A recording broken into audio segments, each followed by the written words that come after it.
mungkin ada ketakutan tersendiri begitu dari pasien-pasien gitu, apakah sakit atau tidak gitu untuk orang yang penyakit lambung itu selalu gelisah gitu loh. Sehingga dengan demikian maka akan terjadi gejala-gejala itu. Nah karena dia sifatnya asam, sedangkan di esofagus itu adalah basah, maka dia akan rasanya perih seperti terbakar itu.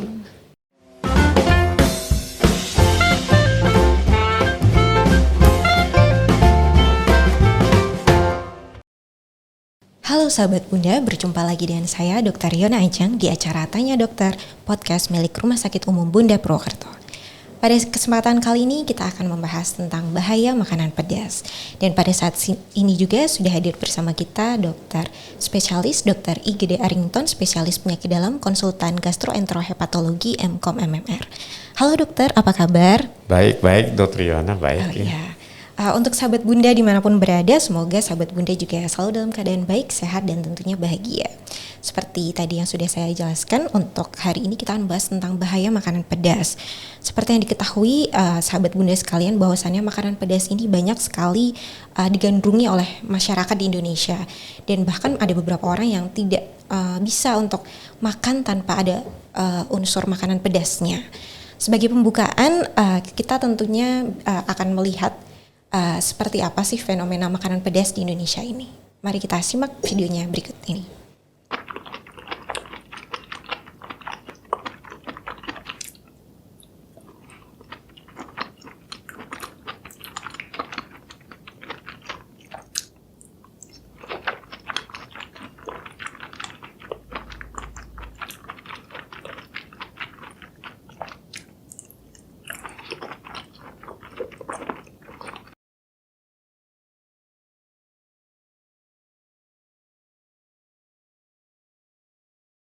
Ya, dari video yang telah kita simak bersama tadi, kita selanjutnya akan membahas dari sudut pandang kesehatan bersama pakarnya, yaitu Dr. IGD Arrington, spesialis penyakit dalam, konsultan gastroenterohepatologi MKOM MMR.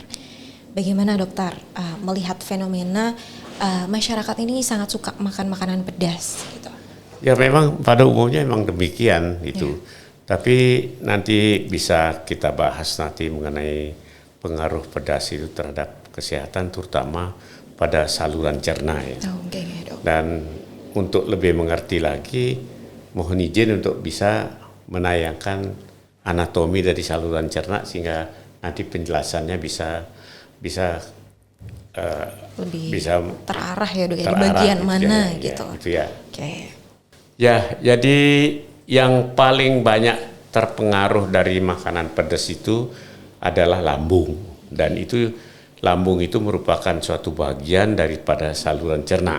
Kalau kita lihat itu mulai dari mulut ya, makanan itu kita kunyah, kemudian masuk ke dalam tenggorokan ya.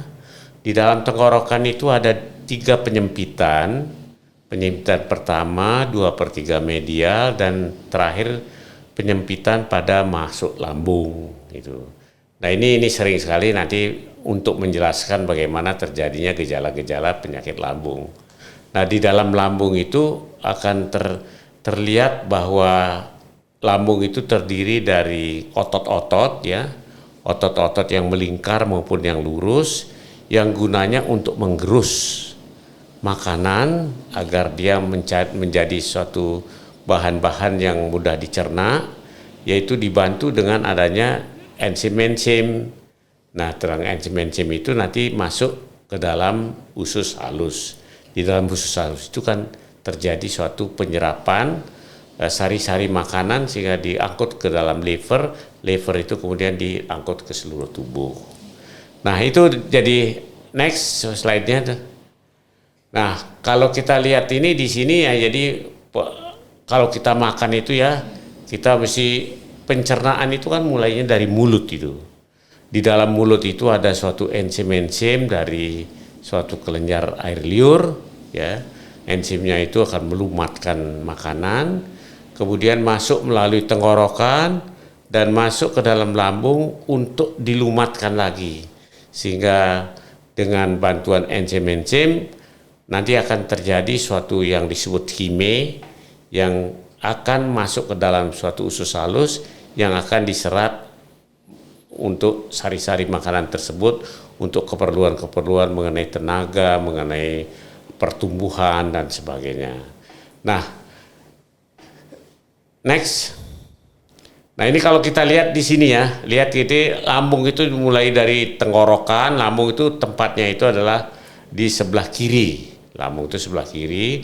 Kemudian nanti kalau slide yang kedua itu yang gambar yang kedua yang kanan, itu akan berlihat itu bahwa di depannya dari saluran tenggorokan itu ada saluran nafas. Ya, saluran nafas yang akan ke paru-paru. Di sebelah bawahnya itu ada jantung. Itu nanti akan semuanya akan bisa kita jelaskan mengenai gejala-gejala apa yang terjadi pada penyakit lambung. Next.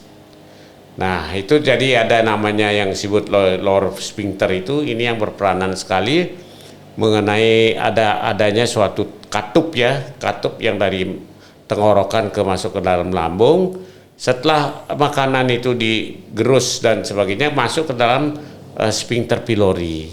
Ini ada dua katup ini akan berperanan dia menjadi nanti meningkatkan menyebabkan gejala-gejala dan tanda yang kita sering lihat pada penyakit lambung.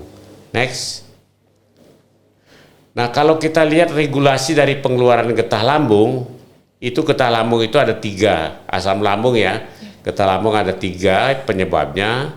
Itu yang pertama adalah fase sefalik. Itu yang pertama adalah dari otak ke lambung.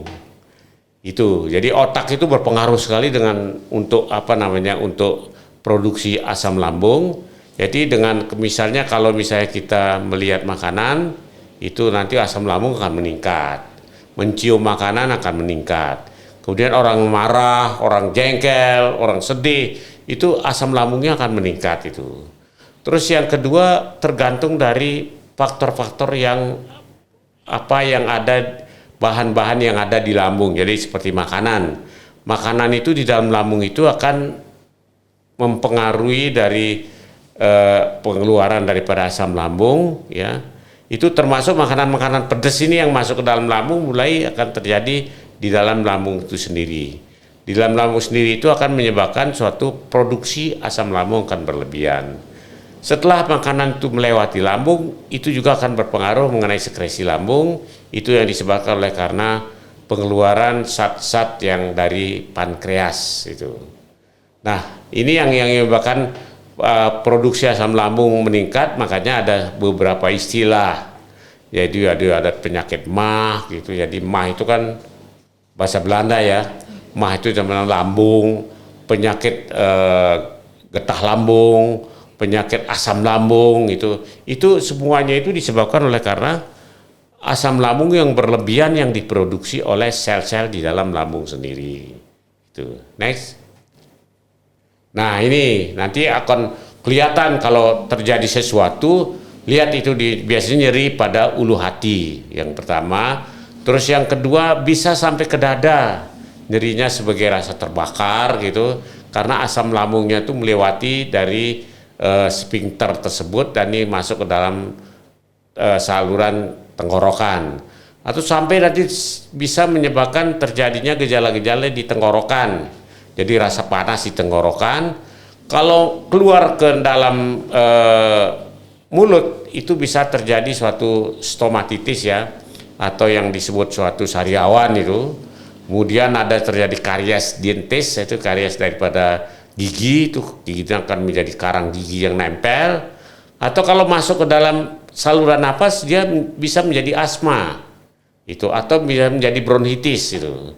Itu macam-macamnya ya. Jadi dan di dalam kalau asam lambungnya dia naik, dia penyebaran ke pinggir-pinggir ya, dari tengah ke pinggir-pinggir, sehingga rasanya itu seperti sakit jantung.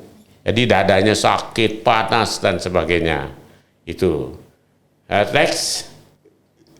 Ya demikianlah sedikit ulasan dari anatomi dari makanan masuk sampai lambung.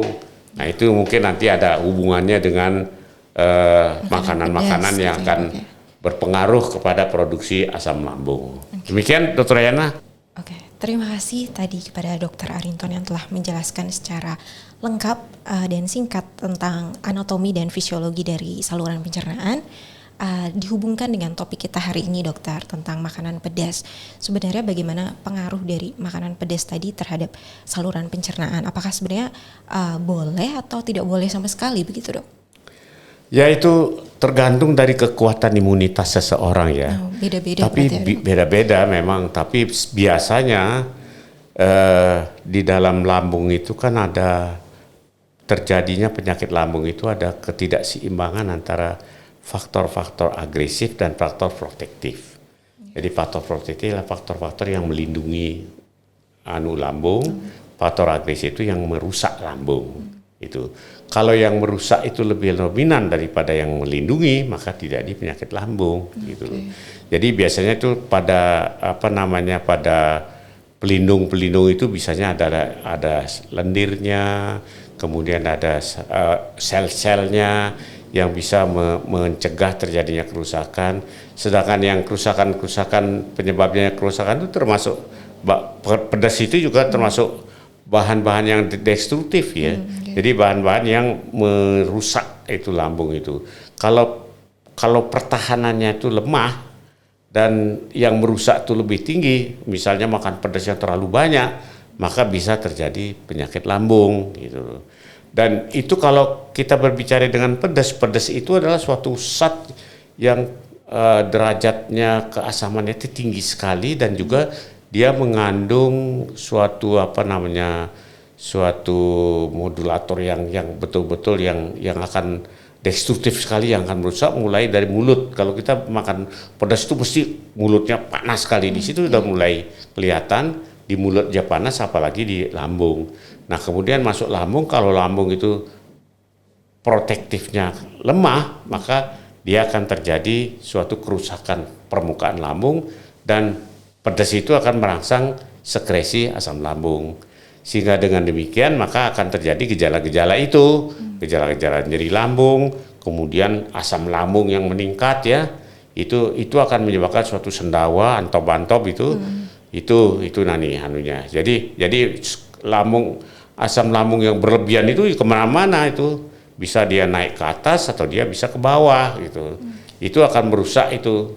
Jadi dengan demikian kalau misalnya bahan-bahan yang destruktif kita terlalu banyak makan, ya di samping pedas juga kecut, juga alkohol, juga rokok, itu akan menyebabkan terjadinya suatu penyakit lambung. Gitu. Berarti memang tidak cuma makanan pedas saja, tapi banyak faktor lain juga ya, dok ya.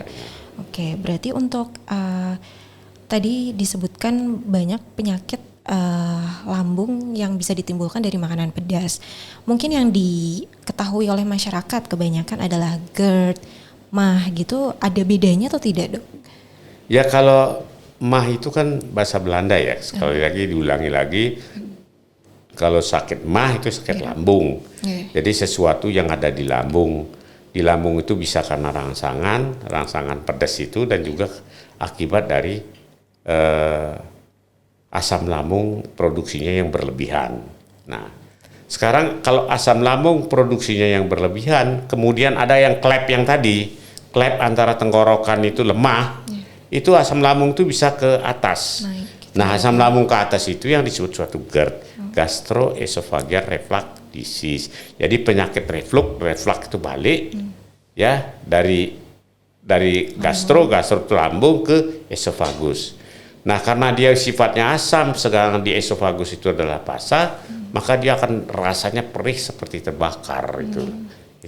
Kalau terus-terusan begitu bisa terjadi luka di dalam tenggorokan, ya, masuk ke dalam mulut itu bisa terjadi suatu sariawan, kemudian ke gigi juga bisa, kemudian naik lagi bisa akan terjadi suatu pilek gitu, pilek buntu hidungnya, matanya bisa berair gitu, kemudian masuk ke dalam paru-paru bisa menjadi bronkitis, dan yang asma bisa kumat karena akibat daripada peningkatan asam lambung. Itu jadi itu bedanya di situ bedanya. Itu. Oke, berarti dari GERD itu sendiri, dari asam lambung saja ternyata efeknya bisa kemana-mana ya dok ya, bisa mengakibatkan tidak hanya di saluran cerna, tapi bisa ke sistem kesehatan yang lain gitu. Ketika tadi gimana cara taunya dok, apakah seseorang itu tadi kalau di bagian dalam tuh bagian luka gitu, misalnya lambungnya atau esofagusnya luka, itu ada pemeriksaan khusus nggak untuk mengetahui hal tersebut? Ya memang kalau ya sebagai dokter mestinya sudah tahu yaitu bahwa yang disebut suatu penyakit lambung atau dispepsia itu adalah nyeri ulu hati, nyeri yang berpusat pada ulu hati. Jadi kalau di mana paling nyeri sekali, yang paling keras itu di ulu hati. Oh sudah dia bilang ulu hati itu sudah penyakit lambung itu. Karena nyeri di ulu hati itu macam-macam, bisa dari jantung, bisa dari dari usus buntu, bisa kemudian bisa dari pankreas dan macam-macam itu. Tapi kalau dia nyeri yang berpusat pada ulu hati itu disebut suatu dispepsia. Itu namanya penyakit lambung dispepsia yang ada itu dibagi atas dua. Kalau itu dengan pengetahuannya dengan endoskopi. Yang paling baik endoskopi. Jadi penyebabnya itu akan lihat endoskopi. Jadi kalau endoskopi itu ada endoskopos. Dalam skopi itu adalah melihat. Jadi melihat dalam itu seperti nanti kita akan tayangkan juga, yaitu masukkan kedua mulut ke kamera akan kelihatan apakah mukosa lambungnya itu nipis, apakah mukosa lambungnya itu ada tumor, apakah mukosa lambungnya radang dan ada lecet-lecet, yang apakah ada suatu luka yang disebut ulcus pepticum itu. Nah itu kalau sudah ulcus pepticum itu tidak ada juntrungannya, mesti sudah nyeri-nyeri terus itu loh. Kalau yang radang-radang itu dengan adanya rangsangan dia bisa nyeri, tidak ada rangsangan tidak nyeri gitu loh, bisa itu. Tapi kalau sudah ulkus itu nyerinya setiap saat ini nyerinya itu. Dan itu juga yang paling penting yang perlu diperhatikan itu adalah penyakit psikosomatik gitu ya. Jadi kalau misalnya orangnya itu punya suatu penyakit lambung, kemudian dia stres, marah, jengkel, kumat. Karena itu kan dari sana akan menyebabkan produksi asam lambung akan meningkat. Jadi satu-satu kalau sudah paling bagus melihat dengan endoskopi. Dan ini endoskopi dan kolonoskopi yang di bawah sudah tersedia di Bunda itu. Oh iya, bisa itu. Berarti ya dok ya, kalau ada pasien datang dengan keluhan lambung yang tidak sembuh-sembuh dan sudah berbulan-bulan, itu bisa dicari tahu dengan pemeriksaan endoskopi ya dok ya. Untuk pemeriksaan endoskopi sendiri kalau di Bunda mungkin ada kekhawatiran nih dari sahabat-sahabat Bunda, apakah bisa menggunakan BPJS begitu dok untuk di rumah sakit Bunda sendiri untuk pemeriksaan endoskopi? Ya bisa tuh. Oh bisa dokter. Bisa. Jadi, BPJS bisa dipergunakan dengan persyaratan tertentu. Misalnya mesti ada suatu kegawatan. Kalau dia gawat darurat dia bisa langsung. Itu misalnya muntah darah. Itu muntah darah juga itu disebabkan karena dari lambung juga. Atau misalnya nyerinya yang sampai pingsan itu datang pakai kartu BPJS saja udah kita bisa terima dan kita akan programkan untuk diperiksa endoskopi. Kalau misalnya yang elektif yang kita disiapkan itu harusnya mencari suatu rujukan itu rujukan kepada konsultan di rumah sakit Bunda itu. Jadi gratis sebenarnya itu ya itu, dan ini sudah banyak pasien yang kita lakukan itu dengan salah satu ya Dokter Yohana ya, salah satu yang penting sekali itu adalah orang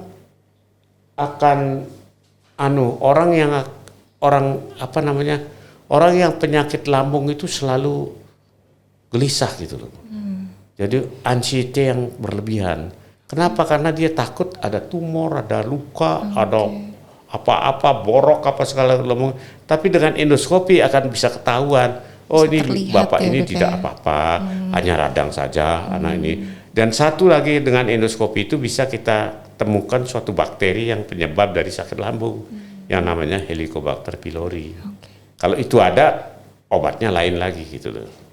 Dan itu pun obat itu termasuk juga untuk BPJS juga di cover Di juga cover itu. bisa ya berarti Ya, ya, dok, ya, gitu. dari dengan menggunakan BPJS. Ya. Kekhawatiran lain dari sahabat Bunda mungkin mendengar tadi yang sudah dokter jelaskan tentang prosedur endoskopi, memasukkan kamera gitu ya dok untuk melihat langsung bagaimana kondisi saluran cerna di dalam. Mungkin ada ketakutan tersendiri begitu dari pasien-pasien gitu, apakah sakit atau tidak gitu untuk prosedur tersebut. Kalau dari dokter bagaimana nih penjelasannya? Ya sebelumnya kan kita mesti inform consent ya. Oke. Inform consent yang baik pada mengenai, kita jelaskan dulu efek samping apa segala. Yang paling penting buat di Bunda itu setiap tindakan untuk endoskopi sama kolonoskopi selalu didampingi oleh ahli anestesi. Jadi di bius pasien itu nggak terasa selesai langsung keluar. Jadi nggak ada muntah, nggak ada apa itu. Begitu biusnya dicabut, begitu sadar.